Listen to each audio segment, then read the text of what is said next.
Ladies and gentlemen, welcome to the main event.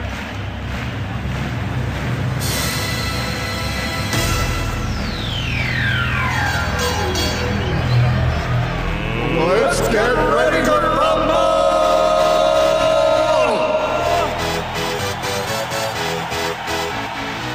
Good morning, afternoon, evening, night, whatever time of day you're watching this. I am John Thunder Chadrock, head coach of the Back Alley Bandits. And I'm Steely Dan Brown, head coach of the Bash Street Bullies. And we are Let's Get Ready to Fumble. So welcome aboard to our first technological leap, if not articulate leap, into the wonderful world of video recording. We thought since we're a YouTube presentation, we'd take advantage of the video element. So today, we're going to be talking to you about a few things, but first of all, what have you been up to, Steels? Okay, well, we've got SteamCon coming up. Oh, of course. So I've been slowly painting my masons and blacksmiths. By slowly, I mean at an incredibly slow pace. I've recently painted my Lewd Grip whip arm miniature, as I have a feeling he'll be making a number of appearances over the next few games due to recent fatalities. I was going to say roster changes, but potato. I've also been preparing for a role-playing campaign that I'm going to be running with you and a few friends based on FMA. He's been preparing for this for nigh on half a decade, so we're expecting some great things in the first 3-hour session. And what about you? Well, I've been doing a lot more than just Blood Bowl, which was all I had to talk about last time. I went to a Guild Ball tournament. I went to a Magic event down at the Gamers Guild. The Guild Ball tournament was over at Mid-Kent Wargaming. Very good, very well hosted. Thoroughly enjoyed. I did all right. What else have I been doing? That's about it, really. I have been staunchly trying to avoid spending money on things. So I haven't bought anything. I will probably never report that I've painted anything. Because you have to buy paints and paintbrushes in the first place, and they don't have stats in any game, so I'm not going to be able to put them on a board. Some of you may have seen, I looked to you like it was your turn to speak, it's not. Some of you may have listened to, not seen, our first interview with Matt Doran, head coach of the How Now Brown Cows. So is that the How Now Brown Cows? It is indeed. I'm not gonna do the voice. I'm not sure it's out of respect for Doran, because he probably does the voice himself, but I just don't think I can do it. So that went up on Wednesday morning. Hopefully some of you have listened to it. Got some insights into how to play a Tier 2 non-specialist team from a very expert source who constantly tells me, no he doesn't, he's much more humble about his Blood Bowl ability than that. But hopefully you enjoyed it. If we've got any people from the Spartan Conference North who want to go on it, there have been quite a few people who have asked. I am aware there is a list, but I'd like to alternate between the two conferences, ideally, because then we get to hear about what's going on in the North, which is a bit like living in the South anyway in England. Because while we hear about their games, it's not quite the same as playing them. So if we could get someone from the Northern Conference to come down for an interview sometime, that'd be great. Let us know. So, without further ado, I've got games written down. Yep, that brings on to my section. And we open with the North. Indeed. Game one of this is the Brayherds versus the Scary Warpfires. Yeah. Which I was very slack this week and did not get a chance to see many of the round 2 games. He was also on a Hendu recently, so round 2 was somewhat postponed for Steels. Penises everywhere. Anyway, Brayherds versus... The official review was like heaven on day 2. That's what he texted me. And back to the games. So, game 1, Brayherd versus the Warpfires. Finished 3-1 to the Brayherds, and Sir Desmond Tutu on the casualties. Game 2... That's such a bad joke. It was, but we're gonna run with it. Yep, okay. Game 2 was Some Humans versus Rains Park Orkish. Game finished 3-2 to Some Humans, and 1 casualty to nothing, again, to Some Humans. I still want to see a Some Humans game. I have seen, and they are mildly entertaining, to say the least. Oh, well, what high praise can we expect from your hosts here today? Game 3 was the Red, White and Green Skins versus Master Splinter's Youth Club. Unfortunately, this game did not take place due to a concession from the Skaven team, Master Splinter's Youth Club. I believe the coach has disbanded them and is unfortunately pulling out in the time-honoured way of people who are moving away from the area. So that's going to be a series of concessions on the board. Which will make it interesting, and we will cover that later on. Yeah, indeed, how that interacts with the scores for the North. And the final game from the North this session was the Rockham Rangers versus the New Zork Giants. Game finished was a draw at 1-1, and again, Desmond Tutu for the casualties. Still a bad joke. It will always be a bad joke. It will always be, but it will always be said. And now moving on to the Southern Conference. Yes, the best conference, as I often advertise. Opening up with the Back Alley Bandits versus the Warhogs. Yeah, that was an exciting game. It was one of the few games I did manage to see this week, and I did not miss out. A nail-biting 2-2 where you only narrowly, literally, I needed to land my Doom Diver on a 3 or more to get the final touchdown to win, and didn't have any rerolls, of course, because I'd used them all up, trying not to get beaten up by dwarves for the game, which went very well, as Massey will hopefully tell people about how scary my goblins were. But my Doom Diver did crash land and take himself out of the next game as well. But he didn't die, which is a plus. I mean, the casualty lineup is far from what I expected. I expected this to be more the other way. Yeah, well, You got 3 takeouts, and Massey only managed to inflict Indeed. 1. Completely unexpected, especially after my game against the Block and Rollers, where it was a 7-1 ratio for 7 goblins taken out and only 1 dwarf. So I seem to have figured out how to play the team. It's gone well. I've got a couple of skill ups as well, which is really impressive, I want to point out, considering I had to re-rack after my first game. So this was a fresh team, lots of inducements, which we are covering later in this episode, so we'll talk more then about it. But lots of inducements, which really did help. And my dice behaving, my trolls behaving. Only one got mildly peckish and decided not to eat a goblin. Mildly peckish. I like that as an explanation for failing a always hungry roll and then pulling some magic out of your backside by passing the loner rule and actually the reroll. Yeah, well, I was really hoping to pass the loner roll and then roll another 1. Would have been the dream. I would have cried.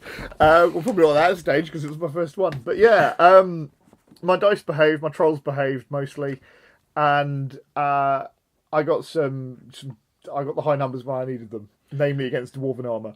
So that went really quite well. Your chainsaw was also very effective, if I remember correctly, inflicting 2 of the 3. Yeah. So no SPP for those. Obviously. But Khan the Befriender Befriender. sorry, yes. Knows my lineup better than me. That's a good co-host. Khan the Befriender did make no friends, but he tried with 2 dwarves. They were upset. I also got a special play card that lets you take control of an enemy player for a turn.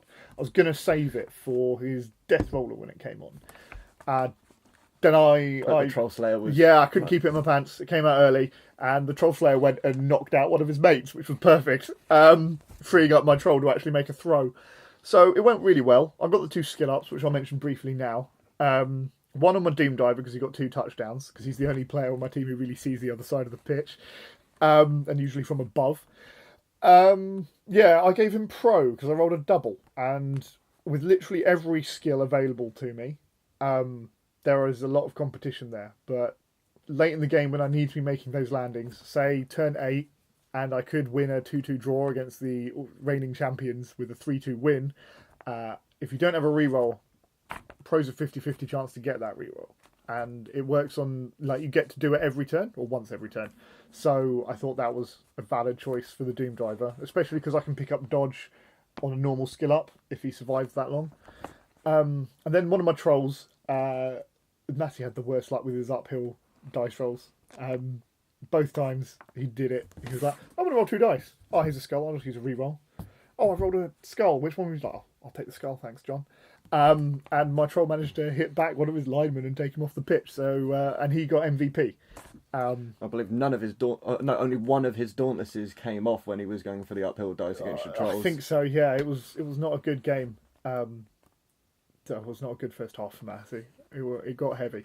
But that troll's now got multiple block because I didn't want to get guard, which would have been sensible. That's it. That's my explanation there. I like it. And then next it's the Hanau Brown Cows versus the Lost Boys. It appeared to be a very one-sided affair with 3 touchdowns to nothing to the Hanau Brown Cows and 1 casualty to none. Yeah. Well, I mean, I watched part of that game because it was overlaying with yours. Yeah, it was going on while mine. About half time, I got to go over, and a couple of other times. I mean, John and Matt are really good friends. So they're always going to have fun, and John's obviously now played 2 games of Blood Bowl. And watched half of a video on YouTube. I don't think he's doing any more homework on the subject. There's a lot of information on it in our interview with Matt, who thoroughly enjoyed the game. He felt a bit sorry for John, but like apparently his Croxigor T-Ret failed 5 boneheads. That's 5 ones. I consider it a 16. bad game if I failed 2 boneheads. Yeah, but that was a fun game to watch. Very violent. We would have stats for the Calador Croydonians versus the New Phoenix Patriots, but it appears no one posted their stats, so... No. I think... Sort it out, Steve. Yeah. I mean, this is your games. Two brackets in a row that have not been reported. What are you playing at? I honestly think it's because, as He's commissioner, yeah, like he knows he doesn't need to report them to himself, yeah. But we like it, so we could talk about you a bit. We might say nice things. Especially if you win. And that brings us up to... Oh, yes, the worst game ever! I think what I've got written down here is most action-packed event of the league so far. I made that up, but that's how I'm describing it. It's I regret to announce that everybody's favourite player, the AG5 Dark Elf, Tom Shady, met a very bitter end with a vampire stamping on his head. Now, I was there at the time. I gave Steely a hug, but I was fighting down laughter. I did put a bounty out, as is recorded in this series, on Tom Shady for the rest of my treasury, which at the time was only 20,000 gold. It was 20,000 gold at the time of claiming, and Dyson gracefully declined the payment. I think because his vampires were too arrogant and aloof to accept money from a goblin. He is slightly concerned that Bearded Steve wouldn't let us do it. But then DJ, who was playing at the time, was like, what Steve doesn't know, don't hurt him. Until now. Well, I mean, I've already said Dyson didn't accept the money. Or did he? He didn't. I don't know who else to put a bounty out on, especially because, we'll talk about that later on. But yeah, But our game finished 1-1, so a very uneventful score for a very eventful game, and I believe it was 5 casualties to 2. Who got the 5? I did. Oh, okay. Yeah, well, Dyson's a bit of bad luck with his thralls. Yeah, I managed to take out a lot of his thralls, but so did he. Yeah.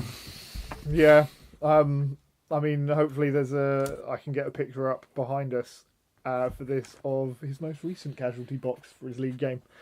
But with every cloud in this game, there's a silver lining. I did manage to level up one of my marauders. Oh, indeed. Who, with a lack of a passer player in my team, my marauder has now been given the skill pass.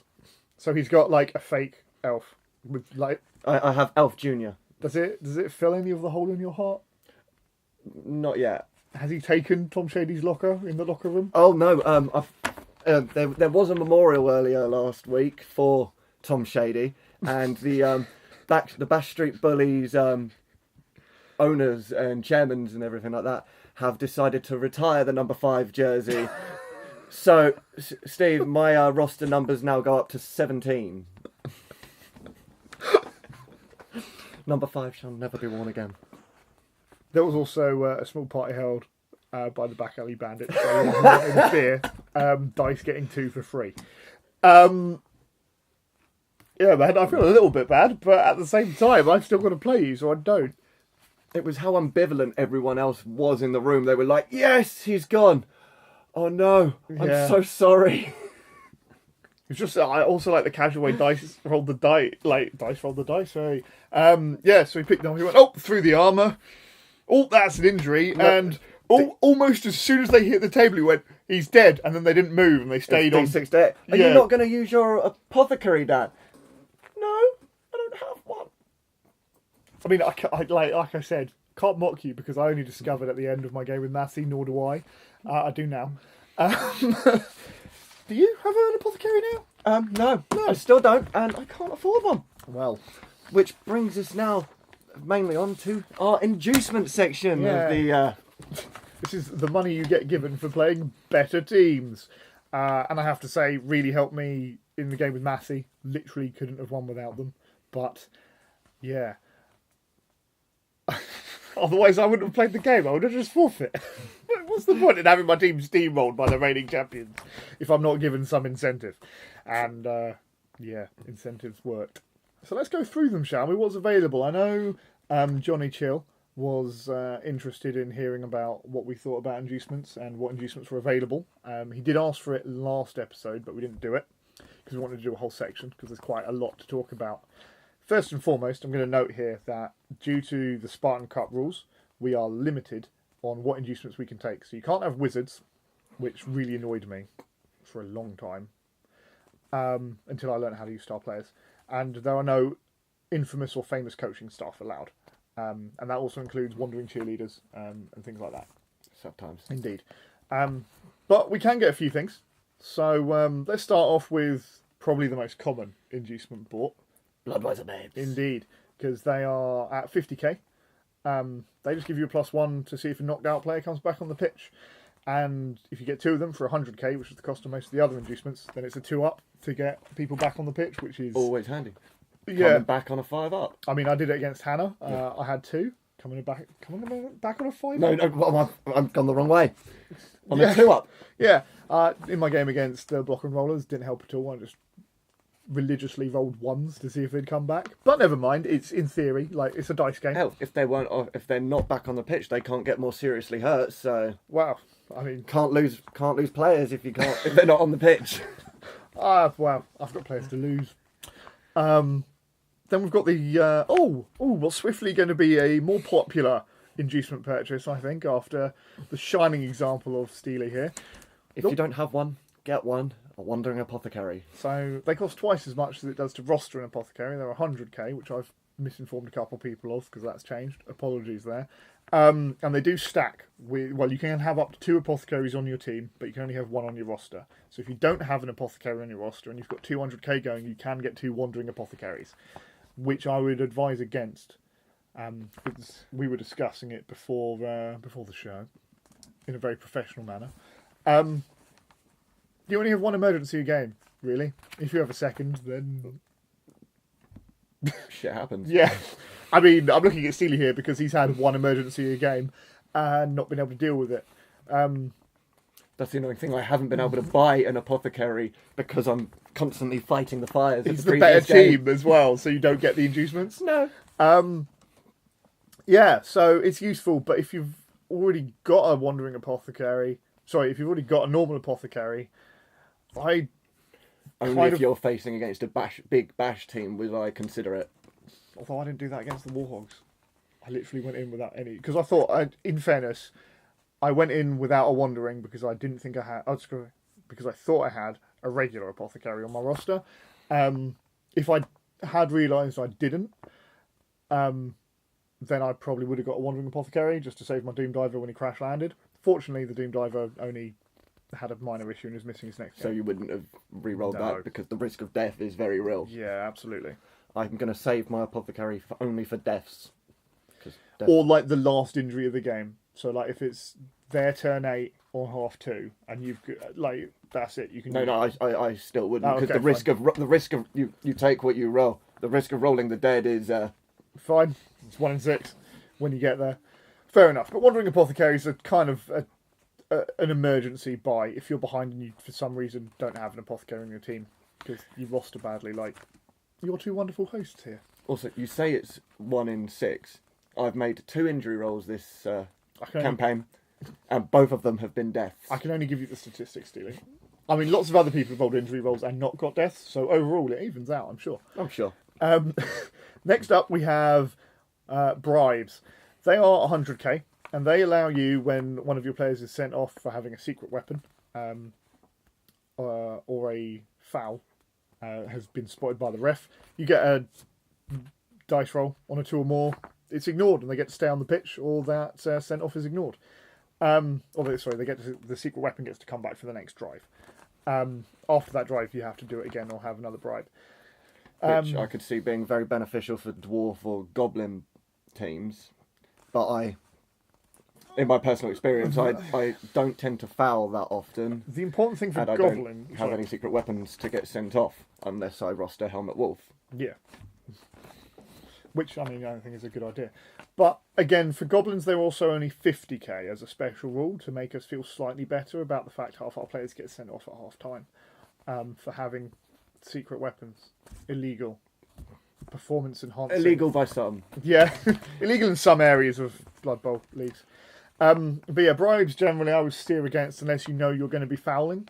I generally would, I'd get them because I'm the only player I think in the league running secret weapons, and I get them half price, but I wouldn't advise anyone else gets them unless you really want to say. Dyson and his Underworld Impalers, he tends to lean towards Helmet Wolf as his star player. Again, he doesn't of choice. Yeah, but even then, 100k on top of that on a bribe makes him 210. I think it's a lot. So generally, don't get bribes, ladies and gents. Next, we've got rerolls. 100k for a reroll. Sounds fine compared with all the others, right? Right? But it's only 25 more expensive than it would be. No, than it is for me to get when I am starting my team. Yeah, indeed. So, and for a lot of teams, buying a reroll with inducement money is cheaper than buying a reroll with treasury money. Yeah. Except you get that inducement reroll twice, and you might not even use it in your game. And if someone's 100k ahead of you and it's from skills, at least one, if not all 5, are going to be granting them rerolls. So, I think it's it's a really poor safety net. And it does, if you don't know what you're doing, I think they're the default choice for newer players because they know how rerolls function. I don't think when you get more familiar with your team or your opponents or the game, I don't think 100k on a reroll is a good idea. If you've only got 100k of inducements, I'd be going Bloodwiser Babes. Or, well, no, actually, in light of recent events, a Wandering Apothecary until I can roster my own one. This is how mistakes are made. You forget those things. But there's also the options of the special play cards. So at the beginning of each game, if you're playing special play cards, which we are in the league, luckily because they're so much fun, you can add an extra one. And that's not just one that you get to pick from, it's one that you get to pick from and an extra one you get to keep. So if you were picking 3 and keeping 2, you pick 4 and you keep 3. And they can be really powerful. So, and I think new players shy away from those either because they don't have the cards or they're not confident of the cards. I mean, they are very much a lottery. You may want them to do one thing, but they you don't get end up the leading card towards the second one. Yeah. What I would say is, if you don't know which pile to pick from, Benefits of Training is probably the best one to buy cards from. Because the value in that is really good. It's really reliable. It's very. I don't think there are any that get you sent off. And for newer players especially, it was just telling you to do stuff that you're already learning to do or that you already know how to do. So yeah, I'd get that over a reroll. I also like the lottery. Yep. But you can get with the equipment one? Oh, the magical stuff. Magical memorabilia. Magical memorabilia, that's the one. You there are a couple of those that last the whole game, so they can be very worthwhile. But you might get one that because there's the Zug's sweaty jockstrap or something. Yeah, there's Zug's sweaty jockstrap, which means you can't be more than stunned. I think, and there's also on the flip side, which is good. Don't get me wrong, but on the flip side of the scale, you get the glorious headband of miraculous goal scoring or whatever it is, which gives you so many bonuses. And and there's the Helm of Many Eyes, so they are really good. Some of them are two-edged swords on the Helm of Many Eyes, but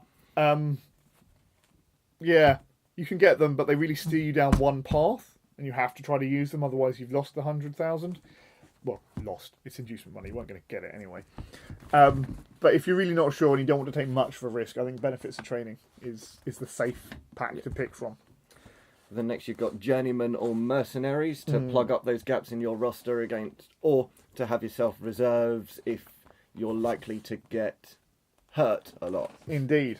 Now, Journeyman and Mercenaries function slightly differently. Journeyman are literally basic linemen for your team who add the basic lineman team value to your team value for that game, and but they don't cost inducement money.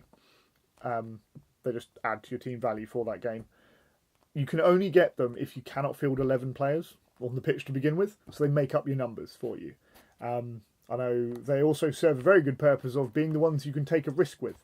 So if you need someone to stand in front of a charging Minotaur, put the Journeyman there, because they ain't getting you SPP and they ain't sticking around after the game. They can't be nominated for SPP, and you can't keep them under any circumstances. So if they die, they die. I thought you could keep them. Well, not in the Spartan Cup. Not in the Spartan Cup. Yeah, it's because we're not using rules for rostering star players, and you can't do it with Journeyman. You have to do it with Mercenaries. Mercenaries function slightly differently. They fill your positionals. They do cost inducement money, but you kind of you choose to get either Journeyman to fill up your numbers or use your inducement money on Mercenaries to get positionals. So you can get like a Mercenary Blitzer or a Mercenary Minotaur, as you are familiar with. Gronk 2. Yep.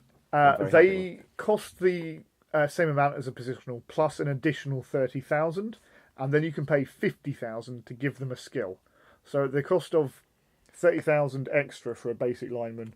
Well, you wouldn't do a lineman, you just get a Journeyman. Unless you wanted to give them block. Yeah, at which point you're paying 80,000 on top of that. They get expensive fast, but if you're playing Dark Elves and you're down your Witch Elf, and you've got 140 worth of inducements, you can get a Witch Elf. And it fills that gap. They can't get SPP, and because we're not playing the rules for rostering star players, you can't roster Mercenaries after the game, which is expensive anyway, so it rarely happens. Although you actually have I did, but that was when I was massively down. Yeah. I was able to pay for my Minotaur using the inducements, and then just so happened to, with my winnings, pay to roster him permanently in a previous league. Indeed. But we can't do that in Spartans. So Mercenaries are like a one-time buy, which are expensive but can fill positional gaps. So if you're missing skills on your team, then they can fill that gap. I mean, only consider that if you really, really think you need that positional. Like, if you've only got one thrower or you've only got one catcher and you need that person. I would also advise against getting mercenary catchers, mercenary anything that's going to be touching down, because you don't want to give them the SPP because they don't get it. But I like that. It's just a toolbox. It's always a handy thing to have up your sleeve. Indeed. Now, the last bit, the exciting bit, and the really powerful part of inducements is star players. That's the best sound effect you're getting. There are a lot of star players. We were going to go through some of them. We were going to go through... there's too many. Look at them and look at their skills. They're a little more complicated, and new players might shy away from them because they don't know what's good when. But look at them as optional positionals. So instead of mercenaries, look at star players, because you generally get better value. Think of them as a bit of pizzazz for your team. Yeah. Shiny, leaning on the legend to make yourself a bit better. But what we have done is selected 3 each, different ones, so that we can explain why you might pick them. We've gone for, I feel, slightly different reasons for picking them. Who's your first one? My first one is the almighty Morgenthorg. Woo! And he is in every way an ogre on steroids, without the drag of actually being an ogre. He loses his bonehead. But in exchange for that, he gains loner, which ogres have anyway. Yeah. So he gains block, still retains his mighty blow and thick skull, and throw teammate. But this is where he gets really interesting. It's his stat lineup. He's got an extra 1 to every single one of his stats. So where a regular ogre is 5 for movement, he's 6. When a regular ogre is strength 5, he's 6. Agility 3 as opposed to 2. And a very intimidating armor value of 10. There's also another stat on this lineup that's very intimidating. How much does he cost? Pocket emptying, treasury draining, 430,000 gold bits. Enough to bankrupt a dragon. Or, as we call him, half a team. Yeah, he is a team in a... Approximately half a team. He does a lot of work, and if you only have one slot on your roster and a lot of inducements, sure. I almost did it against Massey, because he is very good. But for 430,000, I think he's really good if it's your first dip into inducements and you don't really know what you want. He literally does everything. He is a player on steroids. He comes with block as well, which is champion. We did work out a rough approximation of how much he should be worth based on the skill ups and things, and it's less than 430. 370, I think. Yeah, 370. But you get it all in one player, which is definitely worth 100. Yeah, you just have to be you have to make him work for you, which is true of every star player. But Morgan Thor, because he's so much of an investment, you do. And your first pick? Well, featured in a game recently, around 3 game, that we're not going to report the scores of, because that's for next episode. Otherwise we'd run out of content, like we do sometimes anyway. Oh gosh, yes. Helmut Wolf.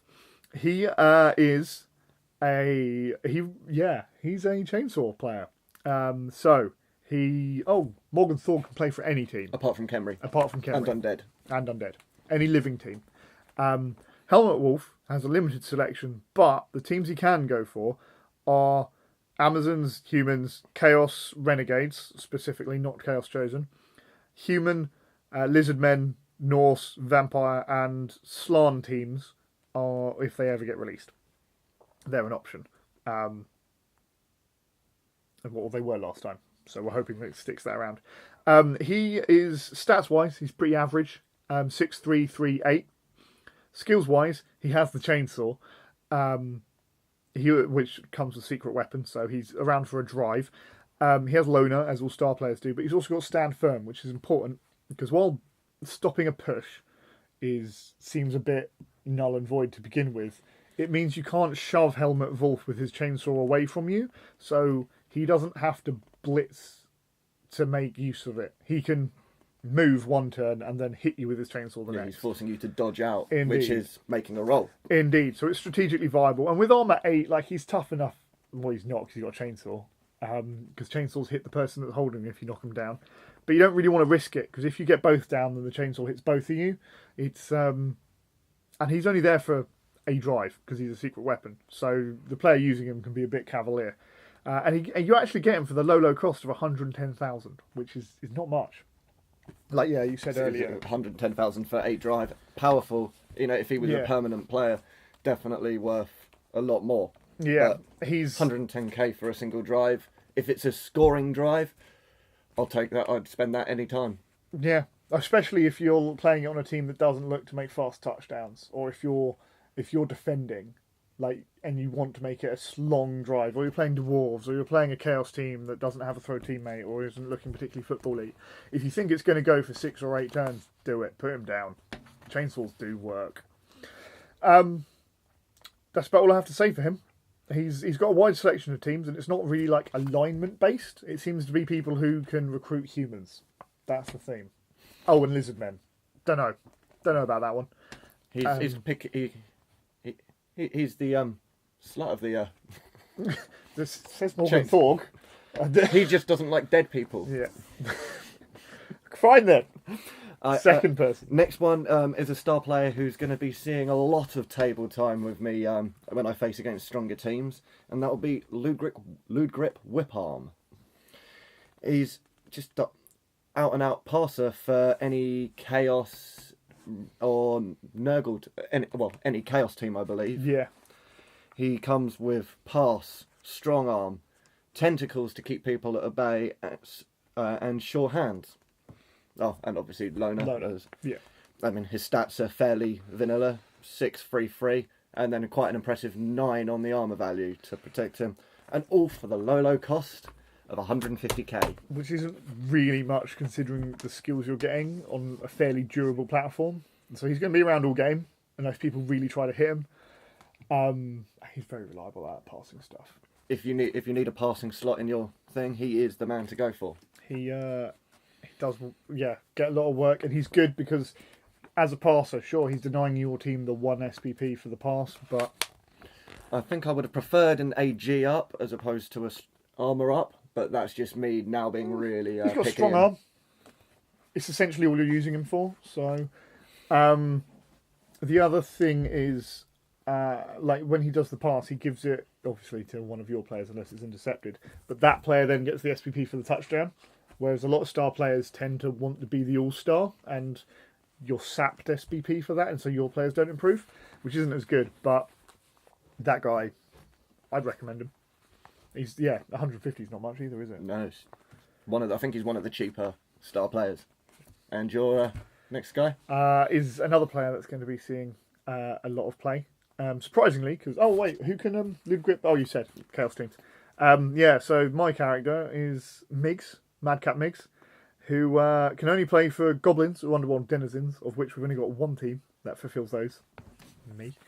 So he basically may as well be rostered as long as I'm concerned.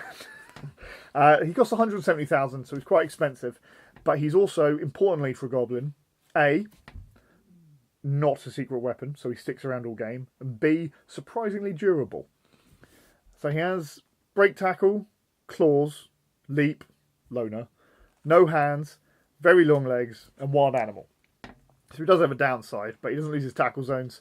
And what really helps is that his stat line is above average, definitely for a Goblin. He's move 6, strength 4, agi 3, and armor.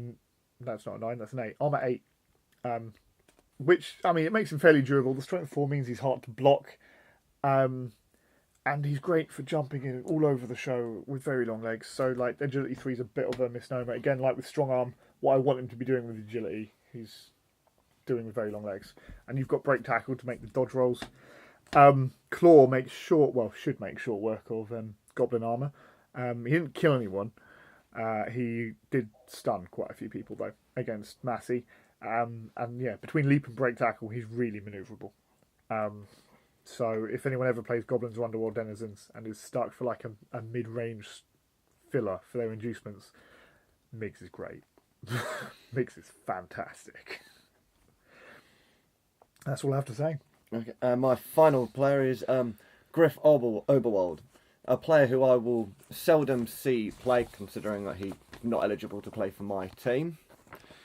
But I thought it was quite interesting to bring him up because he's based on a real player, former player of American football, John Elway. And John Elway is a quarterback, all-American, sort of like hero to many boys growing up in the States. But this character, he's far more of a blitzer, ball carrier. He comes complete with block, dodge, fend, sprint, and sure feet. So almost everything you want in a That's a very ball good carrier. Yeah, a very good selection of running skills. And his stats are also equally impressive. Movement 7, strength 4, agility 4, armor value 8. And yet he doesn't really seem to see a lot of game time, and that could be due to his cost at 320k, or the supposed curse that comes with fielding Griff Oberwald. Griff has a wonderful ratio of games he's been included in to games lost. It's surprisingly high. He's an amazing player on paper, but like with tournament reports I've listened to, like he kills himself in the first turn. Like he fails the dodge roll, or he gets a attacker down. He gets a skull on the dice. He just goes out straight away. And that's a lot of money to throw in inducements onto a star Indeed, player. but he should be good. Looking at that character, he should be phenomenal. He does take your SPP though, because he will be probably doing the touchdown himself. But I mean, do you want to win the game or do you want to get better dudes? And that's everything I have to say about That's Griff. fair. I mean, he's just all round good. All-American hero. Yeah. Or all-human hero, sorry. Yeah, all human hero. My last one is, previously known as the Verminator, now called Neek Rustgouger, which is why it took me a while to find him in the book. This is a player who plays for Skaven or Underworld Denizens, so another specialist player I've selected here. But I wanted to special mention him for his skills. He is a loner. He's Mighty Blow. Doesn't have any hands. He has a prehensile tail. Pardon me. He has a secret weapon, and that is the Ball and Chain. So this is a rat ogre armed with a demolition ball instead of one of his arms. He notably doesn't have wild animal either. But that might be limited because the way ball and chains have to move is somewhat random. You've got a 1 in 3 chance of going where you're going, unless you're my laser guided fanatic who tends to do it 6 out of 10 times, I suppose. Not that often, but close enough. The important thing here is his move stat with the ball and chain. He has moved 5, which means almost twice the amount of movement that it has to compared to your goblin fanatic, who is lethal enough with 3 movement. Indeed, and those of you who have played me or seen me playing have noticed, or hopefully noticed, that a ball and chain can block potentially up to once for every square it moves, because they move in a random way, and if they move onto a square, friend or foe, with a person on it, they then block that person. So him being able to move 5 times is a lot. You can go for it. So that's move 7, potentially 7 blocks in a turn. And he's ball and chain, so he comes in at strength 7, so he's at the top end, a big guy already. And he can, like, if you're attacking and you put him in front of any lineup, he can smash a dent in that pretty happily. He's got an agility of 2, but you don't have to make dodge rolls with ball and chain because no one wants to try to stop you leaving. He's got an armour of 9, which is fairly unimportant because with ball and chain, if you're not prone, you're immediately KO'd for any reason. So if he fails, go for it as well, which is why the move 5 is really good. So the armour 9's like not as relevant. I'm not even sure why they're bothered with the stat. Well, I am because I have to. Everyone has to have an armour. But essentially, it's a giant rat ogre with a ball and chain, larking about the battlefield. Sorry, gridiron. It's not a battlefield. It's not a battle. Which is why secret weapons are not allowed. He comes in at the low cost of 130,000.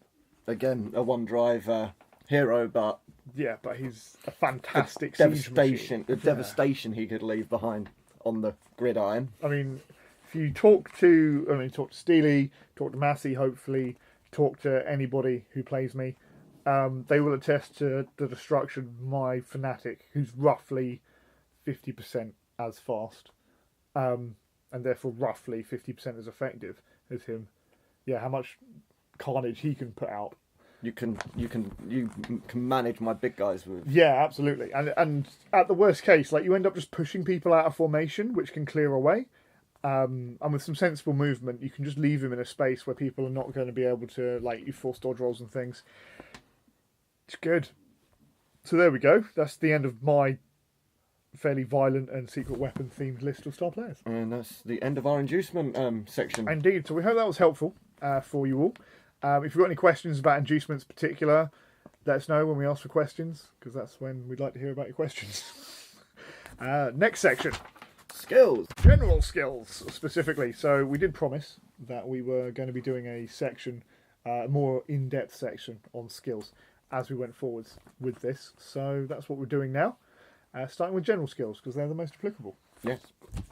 Right, and we're opening up with, it appears to be every newcomer's favourite, block. It's also the first one alphabetically, which is why we're opening up with it. Shh, don't bring it. Now, I obviously lament the prevalence of block as a skill, but I've reasoned recently, having talked to a lot of people, that if they're not confident with either their playstyle, their team, or the skills in general, pun because it's general skills, yeah, terrible, -5 points, then block is functional. They know what it does, they know when it's going to trigger, they know how to use it, which makes it a workhorse skill. Yes. Which is not an insult, but it's also not a compliment, in my opinion. So I'm not afraid to use it to describe block. But yeah, generally, what would you use block for? I'm keeping my big guys upright when I'm for double down. That is the only reason I can think of requiring, or if they're being tackled, or someone's going to block them. Yes, just to keep them upright longer. And it's also good on ball carriers. There is an argument for there when you want, like, if you get block and dodge together, it means they've got one result on the dice that they can get to knock your player down and free the ball up, unless they've got certain skills, which we will be talking about, because they're also equally eligible, and when you could get blocked. But it is a simple to use skill, easy to understand. Next up, Dauntless. much more fun, little complicated. I hate when we get to these skills and I'm all excited and then I'm like, wait, we have to explain how they work. So, Dauntless, as Dwarf players know, compensates for the fact that the Death Roller costs roughly, well, it's not roughly $1 million gold, it's 150,000. No, it's 200,000, isn't it? Well, it's a lot of gold. May even be Experts, 220. it's not that high. But For a Death Roller? they're hugely expensive because it's cheap. It's more expensive than a Minotaur, I'm pretty sure. Yeah, well, whatever. They're expensive. But Trollflays get Dauntless base, as do Bretonian Blitzers. And what it means is when you declare a block or a blitz against someone with a higher strength, you roll a dice and you add your strength. No, add On a theirs. 4-up, Is it? Has it been simplified? your strength becomes their base. They're equal to theirs. Oh, does it not matter what their I strength think is? I think that's what it is. I think it's a sliding scale. So the higher the strength they are. So if you're strength 3 and their strength 4, you need a 3 or more. Because you add their strength and then deduct your strength from the roll. Is how I think it works. And then if their strength 5, it works out as a 2 or more. So you add the difference between your base strength and the target's base strength. So you actually trigger Dauntless easier against bigger targets. We should have looked this up, but I'm 100% confident this is how it works. I mean, I'm willing to be corrected, but I'm not entirely sure. I always thought it was just a set 4 up anyway. 4 up across the well, board. we'll look into it. But either way, it helps you go into bigger guys. And my understanding Research is... required. Yeah, very professional. Definitely, that's semi-pro as a production. But I think it's designed so that it gets better against stronger opponents. So you can take the risks more. And I would know how this worked, except Massey knew completely how it worked and always rolled a 1 when he had to test for it. So it didn't matter what he rolled. It was either like a 1 or a 5 or more the one time he got it. So it was either going to work or not based on those dice rolls anyway. So the exact rules for the tiny middle bit that we're unsure of or debating doesn't feature. But I think it's a strong skill if you don't have anybody on your team who's got a high strength. And it's a little more... No big dudes. Yeah, no big dudes. No secret weapons. Or if you've got a low strength base. So Stevie's convinced me that it might be worth having on a goblin, because I'm always going to be looking to trigger Dauntless. It'll make my day just watching this goblin go around taking out Minotaurs. Yeah, it's a really weird way to actually make my goblins themselves more efficient. So I might do that. And I'd recommend it to John Parrish as well on his skinks. If you wanted to try something very different and a little bit bold. Because if it doesn't work, you're then like 3 dice uphill. Which skull would you want?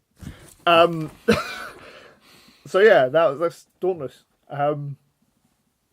Next is... Well, I was going to say it's a bit niche, so don't jump on it unless you want to try to be a bit out there, a bit left field. Or if you're the smallest guy in a team of big, field of big guys. If you, it may as well be titled Small Man Syndrome. Next one. Dirty Player. Indeed, which is one that I should be getting as a Goblin team, but I'm hazy on it. It's essentially Mighty Blow, but only for fouling, whereas Mighty Blow, I believe, does not work on fouls. It does not. So, because the way it's worded, it requires you to roll block dice, and you don't do that on fouls. So you either add +1 to your armour or your injury roll when you foul someone. And normally, if you're fouling, you're setting up so you get a big bonus to your armour roll with some mates anyway, surrounding this one player and holding him down while one guy kicks him in the nads. So it's usually +1 to the injury roll, which sounds great, but like the very process of fouling in and of itself is not is not a safe way to do it. There's another skill which I believe is in the agility tree called Sneaky Git, which means that if you roll a double and don't break the armour, then you're not sent off. Yeah, that's correct. Which I think if you want to foul, that's the better one to get. because it keeps your player on It the does pitch. require you having to be able to have access to agility regularly. Yada yada. I mean, you do goblins. Yeah, exactly. And dirty player, I don't think I'm going to spend my double on. See Dauntless. So I would, unless you really want to be a dirty player, I wouldn't recommend fouling, and I wouldn't recommend dirty player. No, it's something I tend to avoid. I try to do it actually in open play. I like to hurt people, but do it fairly. Unless you have a chainsaw, because then it's really good. And a hell of fun. Yeah. The next one is Fend. Would you like to explain this one? But from my understanding, as if someone gets a push or thing like that, you cannot follow up. Yeah. So On it's, a successful block or push, Yeah. you can't get a follow up. indeed. So if you would be pushed back for any reason, you can't be. This is really No, useful. you do get pushed back. Oh, but yeah, you sorry. can't, the person Yeah, the then opponent cannot follow can't up. follow up. God, So it counteracts frenzy. counteracts frenzy, and it means that if they only get a push or you've got dodge and they get defender stumbles, then you're away. You've given them space. And my favourite example of this, when I discovered the Fend skills, when we were playing on the Xbox and I played a Bretonian team. And your guys racked up on me. You went first. You pushed my entire defensive line back one step, but couldn't follow. So they just stood up and waited for you to... My Minotaur was very angry. Yeah, indeed. So it's really good for making space. It's nice on ball carriers, because then people can't chase them. I had it one of my catches in our Bloody Sunday Night Football League. And it was really satisfying. It was really annoying. Satisfying. And Doran did it as well, like 2 turns in a row. He's like, I'm going to blitz this guy with my Minotaur. And he did it again. And the second time he was like, I'm never doing that again. And he didn't, sadly. But it's a great skill, but I think it's a second skill. Like when you get later down the tree, or if you've already got dodge, it works really nice with sidestep too, because you can choose whether to use Fend or not as well. It's not a must. So you can bait frenzy people into bad dodges and things. So it's really nice, but somewhat complicated to use efficiently. And I think that brings us into frenzy, Yeah, it one of does. my favourite skills. Yeah, skill. I mean, do we discern psychological trauma as skill? I don't know. Chaos players do. We find the craziest people and go, you could hurt someone. Come and join our team. Yeah. So frenzy enables someone, if you make a block and and you push them, and both players are still standing. Oh, you have to follow up as well. You don't have you? to follow up You and have you to go follow again. up, and you go again, and you have to follow up even if you knock them down. There's no choice there. You always follow up if it's an option, which is really nice on Minotaurs. Yeah. Because they're strength 5 and they get basically 2 dice blocks on whatever they're hitting. Plus they have horns. So it could be free. Crikey, yeah. It's a Dream Team Wrecking Machine. It's also nice in a more... I mean, the Witch Elves. Yeah, that's what I was just thinking. More specialist way. The Witch Elves can do it. And all you're looking there is for pushes, because then they make them off the edge of the space. field. Yeah, push them on the edge of the field. Unfortunately, Frenzy means that you will end up on the edge of the field, which is not where anybody with Frenzy wants to end up, because then somebody will come along and be like, bye. Especially if it's a Minotaur, because they can't get knocked down very easily anyway. So it requires a little bit of skill and a lot of patience and tenacity. You just keep them in the middle of the field. Well, for the Minotaur anyway. Yeah. Indeed, you just have to play a little...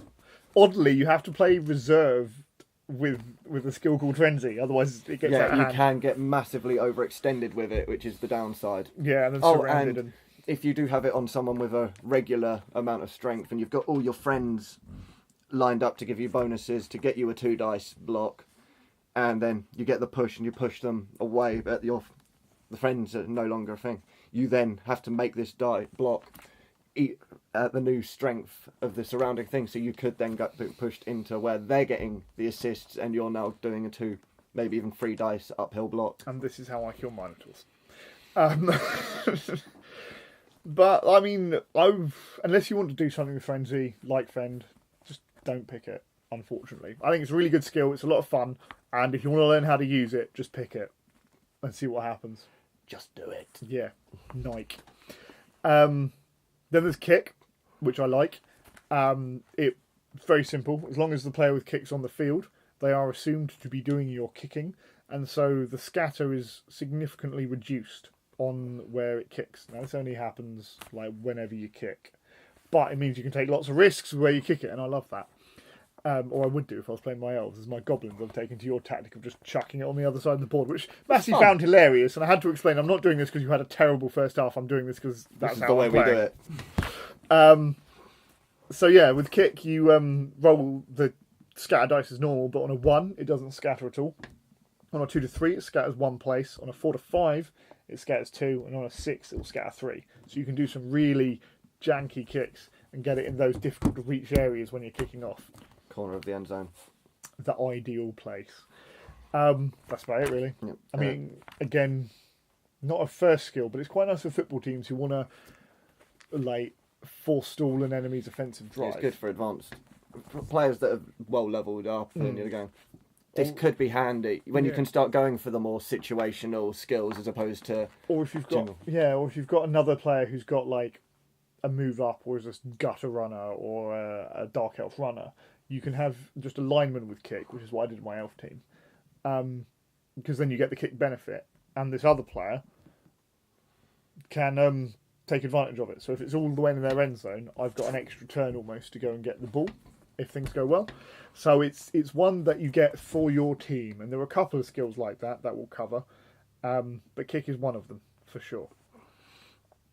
Next on our list is kickoff return, and I'm going to have to hand this over to you because I failed to do research on this one again. That's fine, and I'm very familiar with this because one of the many skill ups Massey had that I had to keep reminding myself over the course of the game was kickoff return, where basically if you are the offensive team, so not the kicking one, the receiving team, when you're kicked to, before the ball scatters, you can move one player with kickoff return up to 3 spaces with the normal movement rule. So he has to dodge if there's a tackle zone on him and stuff. And I think it was quite a savvy purchase for John on Dwarves. And I say this not because they're a great football team, but because they aren't. Because their move speed is 4 anyway. So getting 3 free squares of movement when you're receiving means that... I've forgotten what it was on, what player it was on. But even on a lineman, it just means you can move someone closer to the ball. And almost like to where it might scatter to and he can catch it. And it'll help reduce the risks involved in picking up the ball, which is like the most dangerous thing in Blood Bowl. For turnovers at least, not player lethality. But yeah, I think, again, it's a skill to get on a lineman. Because then they can just help with the football stuff. It's another one of those things that helps the team. While we're talking about that, I'll just run straight into pass block, which is the same thing but for passes, like literally the same thing. And it's pass block works before you have to declare interceptions, so you can get on the interception course. And again, that's more player orientated, because you want like a high agility player to do it, so they can make a dodge out of combat, or they can grab the ball at all on an interception. You know, not just rely on a natural 6. Yeah, absolutely, the dream. So yeah, those two skills are similar, not quite the same. Pass block's more of a superstar skill, whereas kickoff return's more useful for the team in general. I'll let you talk now, because I've done it for a while. Right, next one we're on to is Pro, which, as you spoke about earlier, it's always handy to give someone because it's essentially an inbuilt reroll. To do anything, but you only get the reroll on a 4 or more. So once each turn, when the player does something and fails, you can say, I am going to attempt to be pro. And then you roll a dice, and on 4 or more, you are pro. And then you get to re-roll whatever you failed. It's the exact opposite of a loner. Yeah, it doesn't use a team re-roll. Although you can, I've discovered. Thank you very much, David Dyson, for this. Use a re-roll and pro, yes. Yeah, I was going to bring that. Well, you can use a re-roll to re-roll the pro dice to see if you get the re-roll. So if you roll a 3 on the 4 up roll, you can then use a team re-roll to re-roll the pro roll. I did not know that. And like that's a really niche scenario where you've decided I'm not going to use the guaranteed re-roll, and then you're essentially going to say you've taken the chance and it's backfired, and you've decided actually I really want it now, and you're giving yourself a worse chance. So basically, you never want to do that. You always want to realise beforehand if you have a team re-roll that you want. the reroll there, definitely. I've got it on my Doom Diver because I use all my rerolls on him anyway, and then he runs out because I only have 3. Yeah, but it's really strong. It just works anywhere. Shadowing is next. Oh crikey! Let's leave shadowing till the end. Okay. Because that's a very complicated one to explain. Strip ball. That works easy. I talked again for the last one. Come on, do some work. Well, strip ball, I believe, is one where you if you are the ball carrier and you are pushed or taken away, knocked back for a block, the opposing player, if they've got strip ball, it puts the ball down into the square that they came from. Scatters it. It scatters it from the square that they were pushed from, not the square they go into. Okay. I believe. I thought it was the square they go into. Okay. Well, But again, you scatter the ball on a push, is essentially what it is. And this is really nice into teams with, I was going to say close control, but that's the wrong game. Like block and dodge and things, where you can kind of weaponize the push roll. Yeah. I had it in my last season in the Elves, but nobody knew because I literally never got a chance to use it. Quite a handy skill to have, but, well, for any team really, Yeah, not just a bash team or a football team. It's a good utility skill that can fit in. And it's nice again on alignment if you don't know what to give them and you don't want to give them just block. If you're looking at things that will help you get points, strip ball will do that more than block. Yeah, I'm thinking about that for one of my Marauders next. Yeah, I think that's a good choice. Now that I've got the pass covered. Sure hands. Okay, sure. You're the living rulebook in comparison. Well, to... yeah, living rulebook that gets things wrong quite a lot, but I do apologise for it and try to inform people. Sure hands gives you a reroll to pick up the ball if it's loose. Also, interestingly, gives you a reroll to receive. If you're the receiving player in a handoff, you get a reroll on it if you've got sure hands. That one I didn't know. Sure hands also count as strip ball. If I have sure hands and you have strip ball, I keep the ball. It counts as strip ball. There's a lot of things about sure hands that people don't know, but they're quite niche. Mainly it's re-rolling, picking up the ball, which, as I mentioned earlier, is one of the most dangerous, risky things you can do in your turn, if you want to end your turn. So yeah, that's sure hands. Again, tackle is another one I haven't looked into. Yep, that's fair, and I know it very well, no use because for it interacts very specifically with dodge. It's also on Dwarven linemen, so I'm very familiar with this for 2 reasons, having played only dwarves and having most of my players with dodge. Tackle means that when players dodge out of your tackle zone, they cannot use the dodge skill. Also, when they block you, when a player with tackle blocks a player with dodge, it counteracts the defensive bonus of dodge, so defender stumbles goes back to being a defender down, essentially. Ooh. Yeah, it's horrendous. That's something I may need to think about getting them. It's really nice if you've got like an offensive ball carrier who wants to sack their carrier and then take the ball and move on. It's a bit niche, but it's a very potent skill. I think it's the kind of thing that's useful on a blitzer. Yeah. Because then they, like, instead of getting dodge, if you don't get agility skills base and you want to be a little more offensive rather than defensive with it, getting tackle means you can go up. You've got block already on most blitzers, so you'll be able to shove them over and they won't be able to use dodge. So you're back onto like half of the die results being fantastic for you. So, and it's really, really annoying on dwarf linemen. As much as I could say, oh, I've got dodge, Massey could turn around and say, I've got tackle. And I was like, great. Then he went, I've got block and every other skill in the book. No, that's not true. It wasn't that bad at all. It felt that way sometimes. And the next skill is Wrestle, another one of my personal favourites. Yet to have on a player on my team, but will probably be added fairly soon. And Wrestle is great for those players without block, because instead for a double down, you bring both players down. It doesn't go then to lead to an armour break. No turnover. Or a turnover. They just decided to have a little bit of a roll about on the floor. Indeed. Or as Matt Doran put it in our interview, the coaches have to stand up, strip down, oil up, and then wrestle for a few minutes on the floor, pausing the clock. He wasn't sure if it's in the official rulebook, but he's pretty sure that's how it functions as a skill. So yeah, it's this weird counter to block, because basically block removes the ill effects of the both down roll. And then wrestle goes, well, no, actually, we're changing them. So you might have block, but I've got wrestle, so we're still both going down. If you're the ball carrier, scatter the ball. Not a turnover, don't worry about that. Scatter the ball, you're on the floor, you can't get up again. Even if you've blitzed and you've got movement left, you can't do it because you have to get up at the beginning of your movement. It's nice. And it's really nice to have when you're going against blodging, which is block and dodging, to explain, ball carriers, because then you can go in and be like, I'm going to take double down. They're like, well, I've got block. And then, as Doran did, apparently a few times on his most recent game, turned around and went, great, I've got wrestle.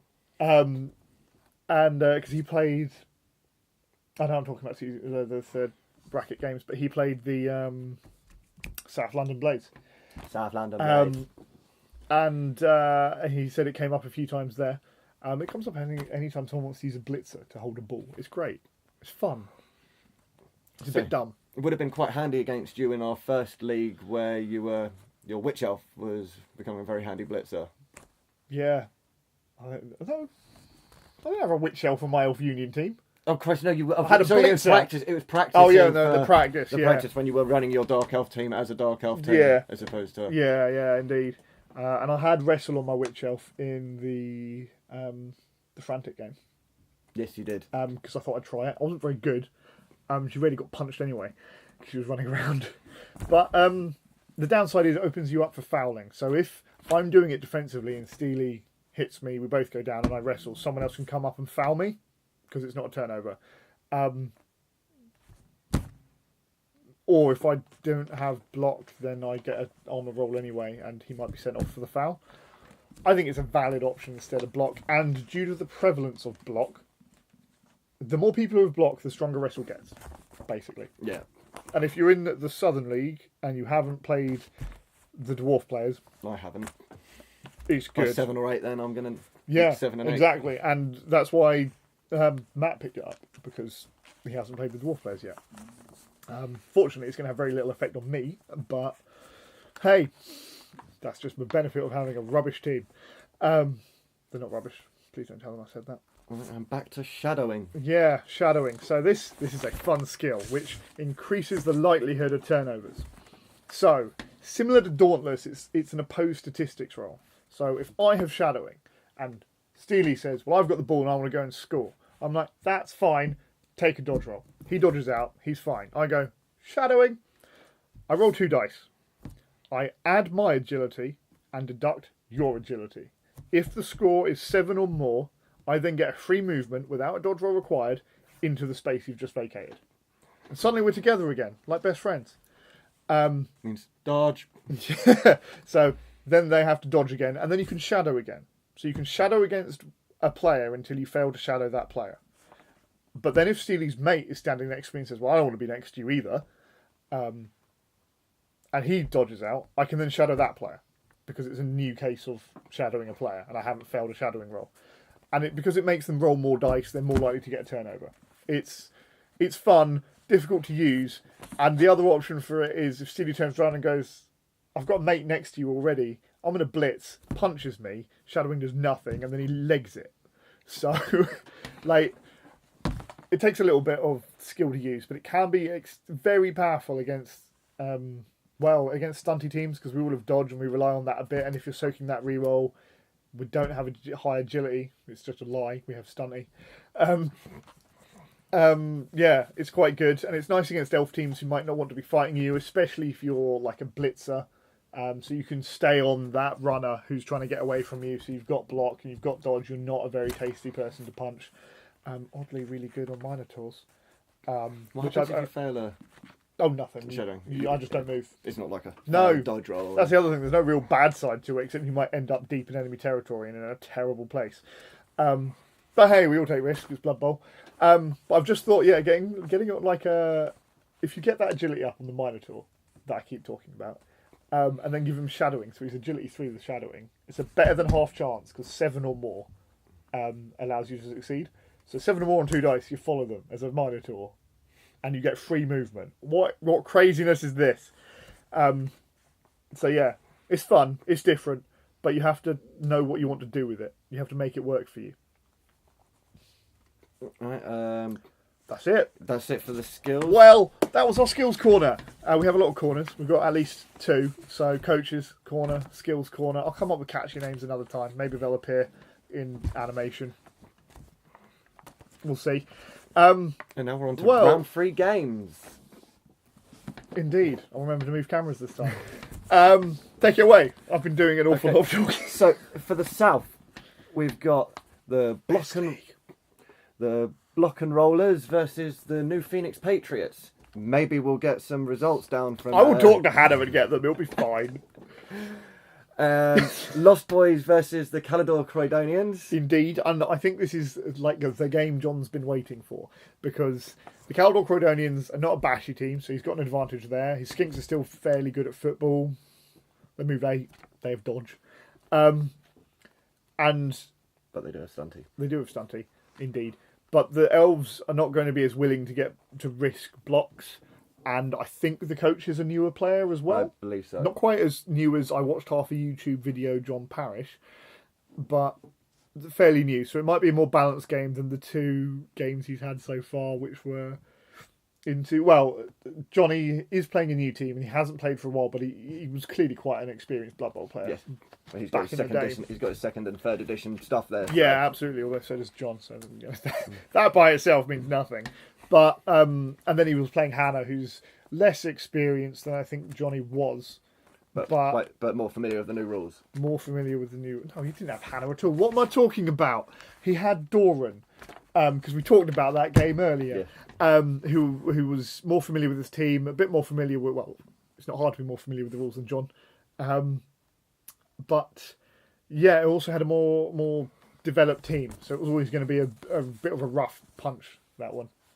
So hopefully this will go better for him. And the next one is the game that everybody has been waiting for. Title game! The Host Bowl.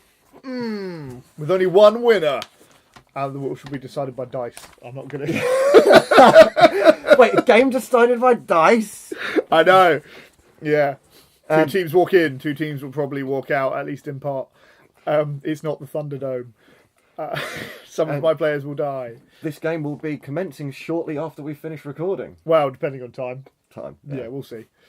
But soon. It's going to be good. We meant to do it last night, so we could at least have some banter. But we'll save that for the next time, because I was up too late last night playing games.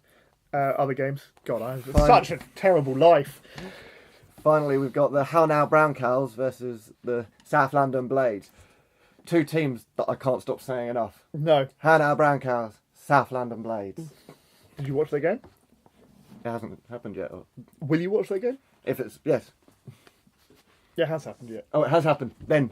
So it happened whilst I was away. And I know you didn't watch it, so that was just me being cruel. a bit of a dick. But I mean, we'll talk about that more next time.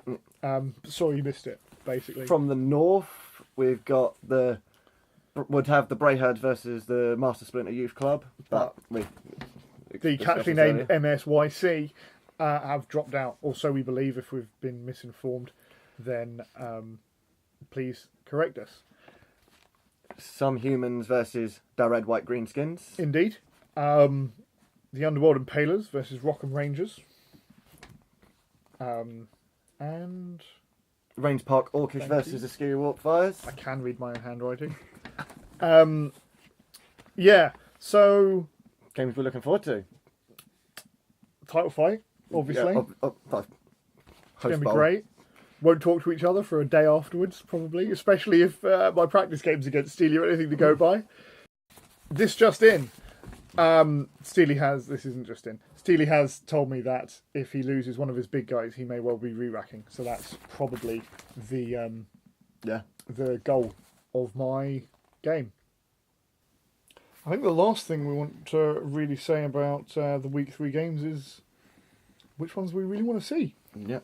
Well, I'm really excited about our game from the south. Take it, leave it. No, absolutely. Obviously, I'm going to be there. Not gonna give up a game unless I can't make a 3-man team to line up. Because I'm not sure how many of the others have been played yet.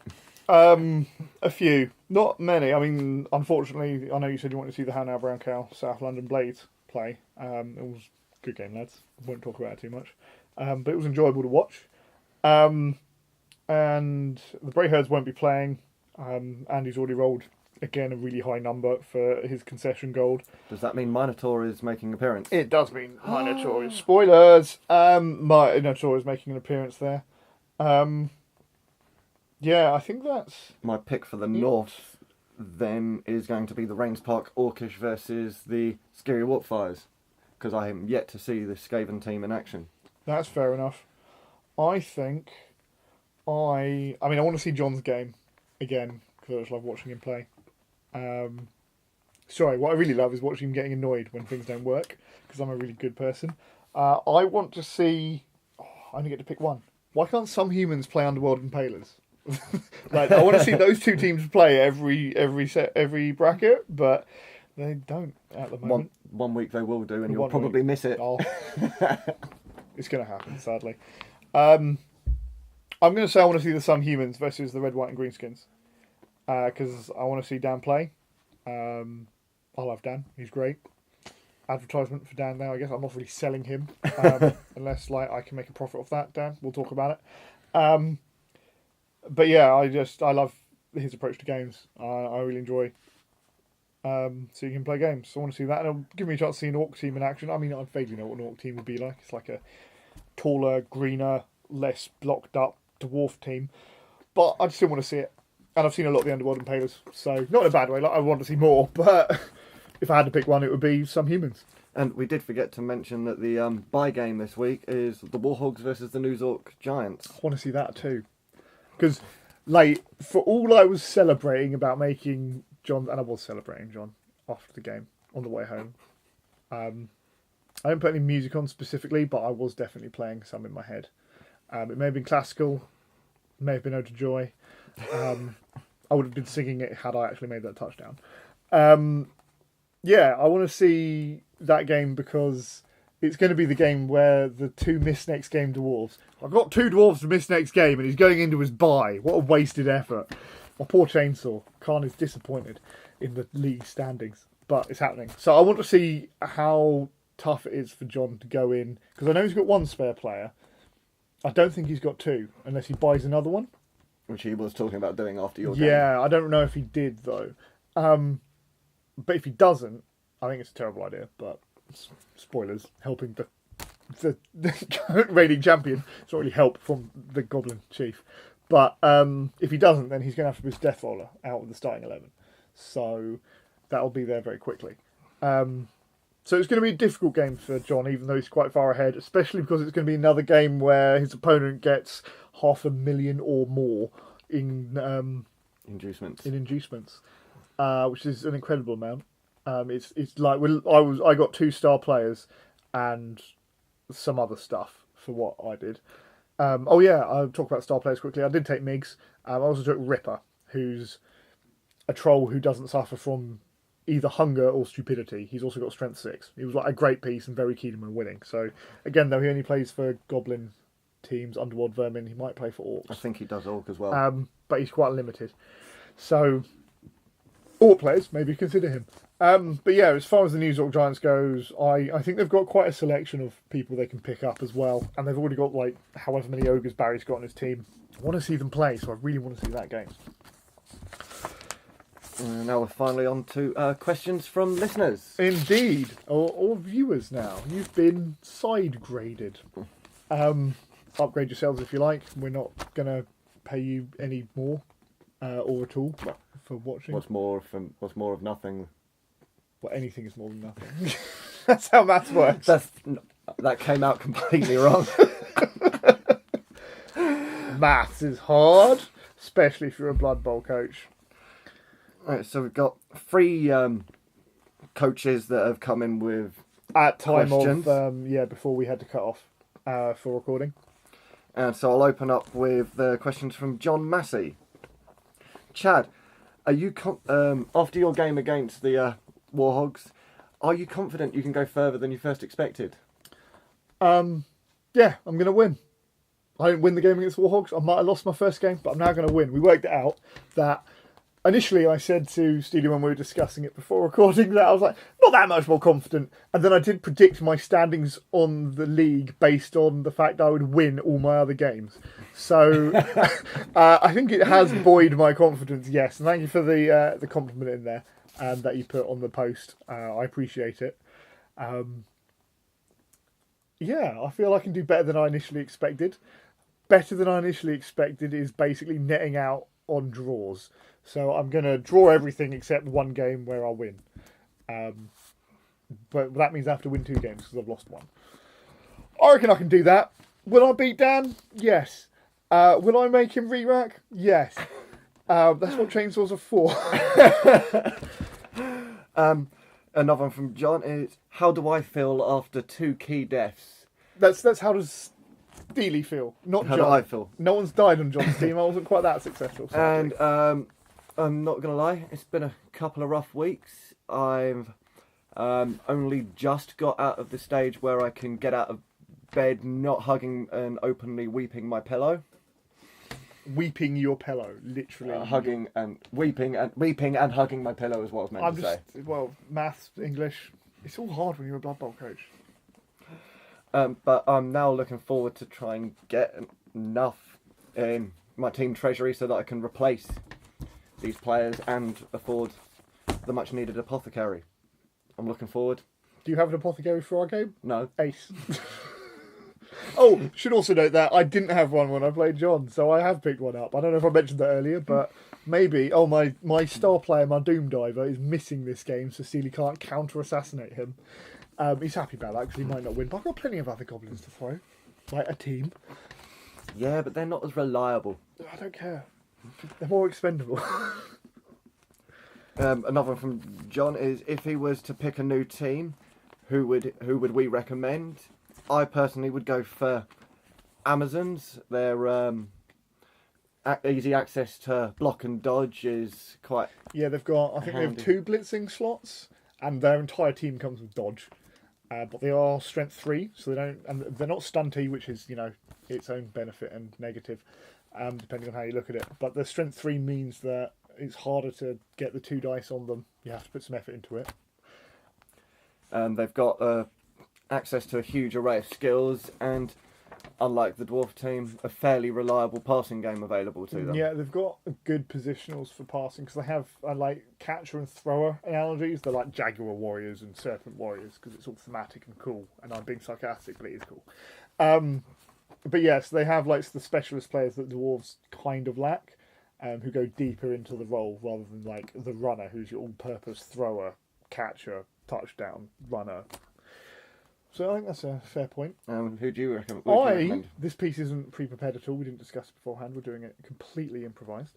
Recommend Chaos Dwarves because it's a transitional movement rather than a complete change, which I don't think is a bad idea. So you could do that too. But the other option is if you're not comfortable completely abandoning like a hardy lineup, you could transition slightly.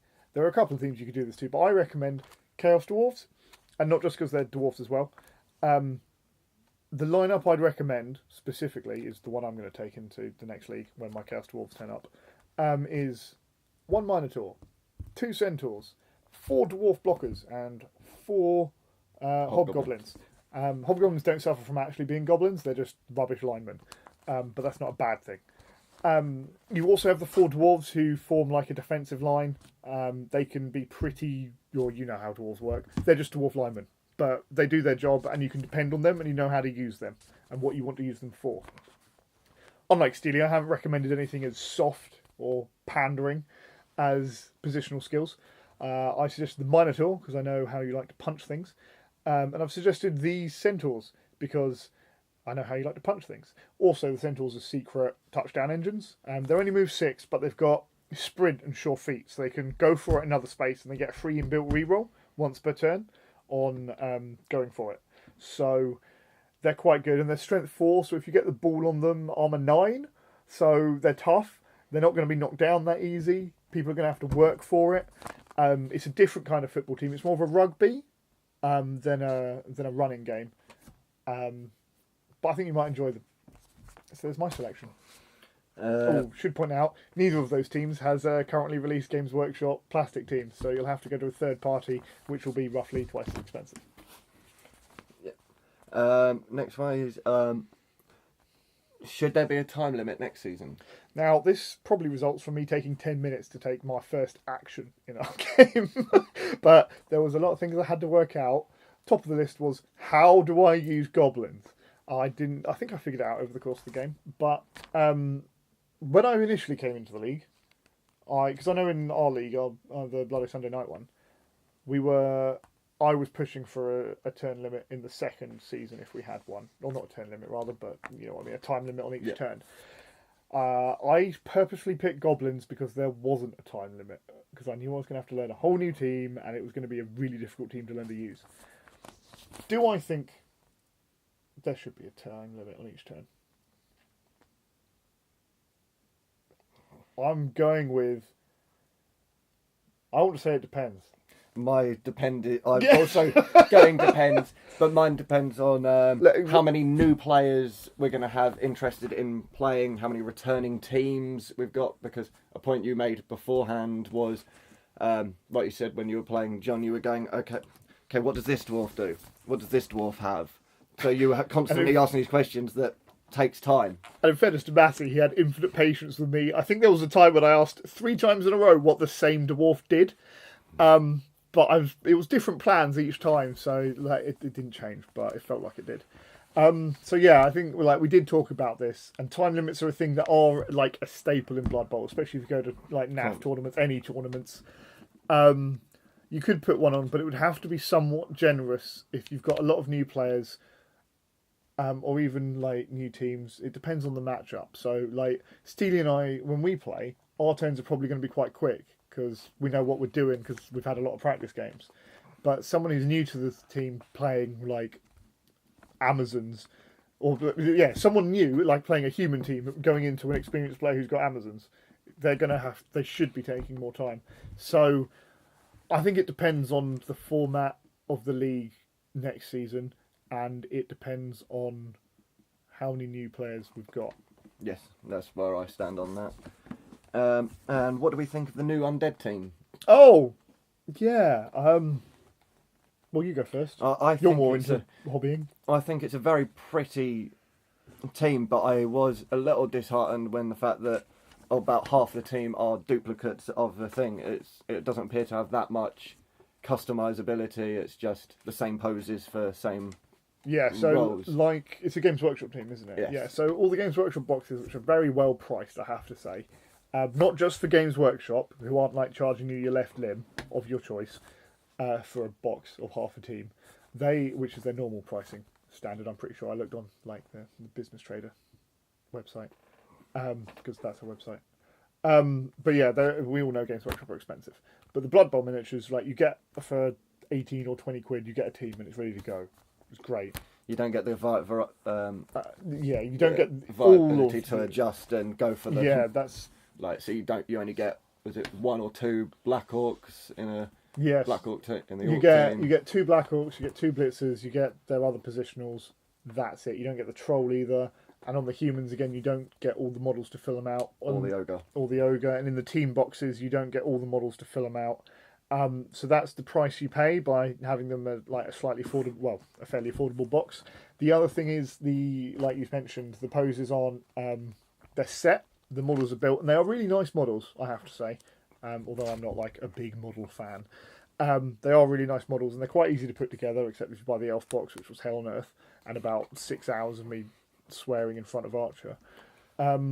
I remember every time we wanted to play. Nope, I haven't got my team built yet. Each player came in like 20 parts. I know I had the same issue when I was kit bashing my Harlequins. Yeah, man. Which came in just as many parts. Absolutely. My goblins only came in like 3. It was perfect. Arms and a head and a body. Yeah, basically. But yeah, so you don't get to like pose them, and you have to be quite good at converting to do it without it looking hammy. So I imagine this box is going to follow the same format. You'll have a set number of poses. The only difference will be you'll be able to change the heads around. So each player can look individual, but like for my elf team, my 2 elf blitzers have the same pose, and I identified them initially by which direction their hair was flowing before I named them or cared. and I still haven't painted them. I did buy stickers for my Goblins bases though, so Yes, I that's saw a that. step up. I could have put that in hobbying, right? Yeah. Cool. They do look very pretty though, the undead team. Yes. I think they're quite nice, and I'd look into them if the only undead team I want to play. But I'm with you that if I wanted to play an undead team, it would be Khemri. Yeah, and unfortunately this team just doesn't fulfill that. It's a bit more like gothic horror, as opposed to Tomb Kings. yeah, skeletal. So yeah, it's pretty nice, I guess. And now I've got a few questions from Matt Doran. Firstly, why do people auto-pick block? Yeah, we covered that. I mean, initially Doran was going to pick block on a lot of things, but as discussed in the interview, he's my flatmate, so we talk together occasionally. And because we play some of the same games, occasionally the discussion stems from what washing supplies we need to buy onto games. Those are the only two reasons we speak to each other in the flat. That's not true. Yeah, so I talked to him about block, and he was initially, when he was a bit unfamiliar with it, because he came from the first season, but he wasn't that experienced, he hadn't looked into it, so he liked block because it helped him. And as we discussed, it's good for new players. It's a good safety net. Yeah, but now he's already moving into wrestle and other things. So he has evolved. Life finds a way. And so does Blood Bowl. Next one is, again, from Matt. If you've got 100k to spend on inducements, would you go for 2 Bloodwiser Babes or a Wandering Apothecary? That's a really astute question. And mine is, if you don't have an Apothecary, get the Wandering Apothecary. Yeah. It hurts. Indeed. I think if you've got an Apothecary, you nearly never go for the Wandering. No, you go for the Bloodwiser Babes. Unless it's like this weird issue where you, like, maybe if I go into an elf team, I'm going to get a lot of people being punched, but I'm not so worried about the knockouts because I've got spare players. So I don't worry about the knockouts so much, but because I've got like 10, 11, 12, 9 is just badly injured for stunning, but 10, 11, 12 is all injury, and I've got the spare players for my knockouts. I get the Wandering Apothecary maybe to protect my positionals / secret weapons. Again, I just have one in my team anyway. I don't think you'd need 2. Yeah, like I you think said, that's, the likelihood of needing 2 yeah, it's so low. is... I think that's the kind of niche scenario where you've got 2, or you've simply got like 1 million, and you can't spend all of it because you can only get the 2 star players. Yeah, I think it's nearly always better to get the 2 Bloodwiser Babes, except as Steely says, if you don't have an Apothecary, and he's proved that. So, if there is ever a need for an Apothecary, I am walking proof of it. Next one is pick a general skill, one for football and one for fighting. yeah, the one that we... Is it our favourite or a recommendation? Well, I'm going down it as in my favourite for my team. Okay, that's fair. So for football, I would be going for sure hands. Yeah, that's pretty good. And for football, well, I mean, I went pro, didn't I? When I got a general, and this is for me. It's more of with my current team because I only get general skills on a double, so it's more of a specialism. Awkwardly, despite them being general skills, but I went for pro because it enables you to do a lot. And if you don't have access to dodge, if you don't have access to other things, if you're looking for a football skill on there, pro does it because it helps you with passing, helps you with catching, it helps you with stuff, anything you roll a dice for, once per turn. And then for fighting, because I'm generally the guy with the bigger guys, Frenzy would be the one I would choose. I'm going with Dauntless because Steely has really convinced me on that one. For my goblins, but I'd also do it on like a normal lineman, so he could be like lining up against, say, a Minotaur. Minotaur's like all smug. I'm going to be fighting. I say Minotaurs because they're the most prevalent big guy I've played. Any big guy, ogres, trolls, death rollers, fanatics, because they've got high strength too. You just go Dauntless, go for it. Multiple block Dauntless. Yeah, that's the combo, which we will talk about when we talk about multiple block in another segment. Yeah. Which hopefully I'll get both of my troll. We'll see. I'm halfway there. So that's that. Those are the skills we'd recommend. And last question from Dyson. Why does he always play Armour 17s? Because he's a hero. Like, Armour 8 is for the weak of heart and the people who are afraid of their players dying. Armour 7 You get all the jank. Yeah, you get to do more interesting things with an Armour 7 team. Let's look at the Armour 7 teams. Elf Union. Really, really good. Great positionals and really good skill tree adaptation for what they want to do, which is football, and they generally get passing and agility in general. The stunty teams, besides their big guys. So, halflings, Underworld Denizens. goblins. Underworld Denizens they're not a stunty team, but you're right, they are a... Armour 7. Armour 7. And they will possibly be my next team. Indeed. But, like, and also Ogres. They're with their Nobblers, yeah. Or Nobblers. Or what are they called now? Canobblers. The difference in those teams is wildly varied, and they all do different things, and they enable you to try different janky routes that can be a little more interesting. And I believe Slan are also... Slan, if they come Armour out, 7. are Armour 7, and Dyson's mentioned it because Underworld... all the Thralls are Armour 7. Yeah, sorry, not Underworld, what am I on about? Vampires. Vampires are mainly an Armour 7 team, apart from the Vampires. So they are delicate. Having only played Armour 7 teams, I don't feel like I've suffered for it. But that's because I'm insanely lucky. And they've generally got ways around. Yeah, you just, like my elf team dodged, the goblins have dodge, halflings have dodge. You just try to work around it. I think you do it because they're more fun and you're brave. And that's what I want to be said about me. So I'm saying it to you. He says, playing Chaos Dwarfs next. But yeah, it's because it's an adventure. And that's the end of those questions. Indeed. So we hope you enjoyed it. We are, I'll say again, in case you forgot over the hour and a half of our episode, looking for a TSC North coach to do an interview with. If no one's available, we'll arrange one with the South. I don't know if we'll do the video setup for it, just to set expectation. We might, we'll see. Because it takes our technical team of one man, Mark Chaddock, who we're very grateful for. Quite a lot of Mark. Thank you. Quite a lot of time to set all of this razzmatazz up, which we can't really help with because he knows what he's doing and we don't read his mind. And we've never done it before. So the Coach's Corner may remain an audio-only podcast. We'll see developments as they come. But yeah, so look forward to one of them in the next 2 weeks. Hopefully from one of our North guys. Otherwise it'll be a South guy. Not really, it's fine. We'd rather find out about, what's going on in the war for King in the North. But if we only hear about it from like the war report on the Facebook radio, I suppose we'll cope. So I've been John Thunder Chadrock. And I've been Steely Dan Brown. And I hope you have fun Getting ready to fumble. Y'all ready for this?